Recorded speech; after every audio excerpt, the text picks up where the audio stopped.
Hello guys! Hello sa mga followers ko. So, gumawa po tayo ng video ngayon para i-clarify yung confusion ninyo. Kasi maraming nagme-message sa akin this past few days at nagko-comment kung nahack ba daw yung account ko kasi iba-iba na yung na-upload sa aking Facebook page. I-clarify ko po guys, hindi po nahack yung Facebook page natin. Kung ano po yung na-upload doon, ako po mismo ang nag-upload doon.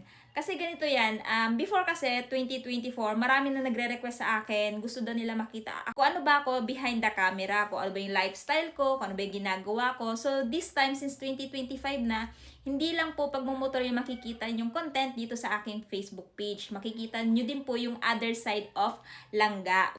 Hindi po natin tatanggalin yung motovlogging, no? Since dyan naman po tayo nakilala, dadagdagan lang po natin ng ating lives. So, ayan, I hope nasagot ko po yung mga questions, katanungan ninyo.